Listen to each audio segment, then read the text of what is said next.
আসসালামু আলাইকুম বন্ধুরা, কেমন আছেন? আশা করি আপনারা ভালোই আছেন। আপনাদের দোয়ায় আমিও ভালো আছি ইনশাআল্লাহ। বন্ধুরা, লক্ষ্মীপুর জেলার অন্তর্গত দালাল বাজার, সেই দালাল বাজারের ইতিহাস নিয়ে আজ আপনাদের সামনে আমি হাজির হলাম। সেই সমস্ত আলোচনা নিয়ে আজ আমার এই দৃশ্যপট। তাহলে বন্ধুরা চলুন মূল আলোচনায় ফিরে যাওয়া যাক। আমার চ্যানেলে আপনাদেরকে স্বাগতম।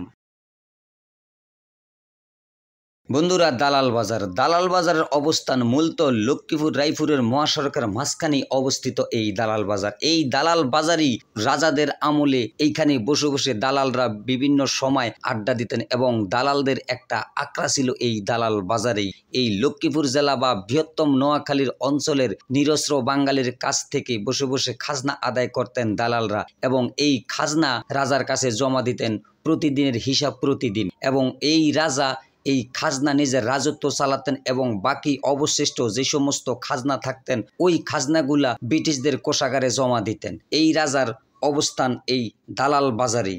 বন্ধুরা, ইতিহাস বলছে বর্তমান দালাল বাজার জমিদার বাড়ি হিসাবে পরিচিত, কারণ হচ্ছে তার বংশধররা ব্রিটিশ শাসন আমলে এই অঞ্চলের বাণিজ্যিক এজেন্ট ছিল।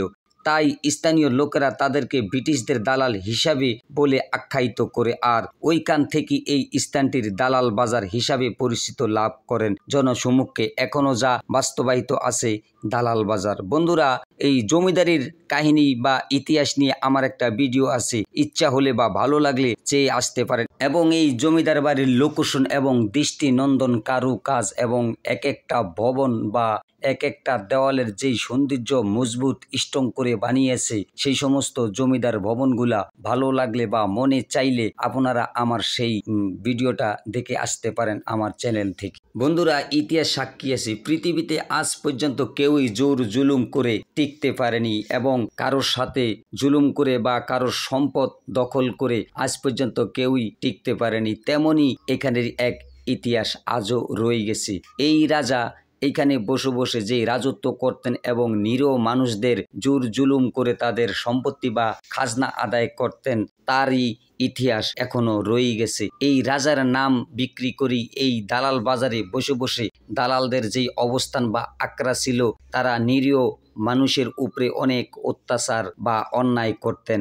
আজ তারা নিরুপায় শূন্য, এখন তারা নাই, কিন্তু তাদের ইতিহাস এখনো রয়ে গেছে। তাই এই দালাল বাজারের নামটা এখনো অবস্থিত বা বিদ্যমান আছে। বন্ধুরা, ভিডিওটি যদি আপনাদের একটু ভালো লেগে থাকে তাহলে লাইক, কমেন্ট, শেয়ার ও সাবস্ক্রাইব করবেন অবশ্যই। আজকের মতো আমি বিদায় নিচ্ছি। মোহাম্মদ হান্নান হাওলাদার। দেশ ও জাতিকে ভালোবাসবেন। দেখা হবে অন্য কোনো ভিডিওতে। আসসালামু আলাইকুম। আল্লাহ হাফেজ।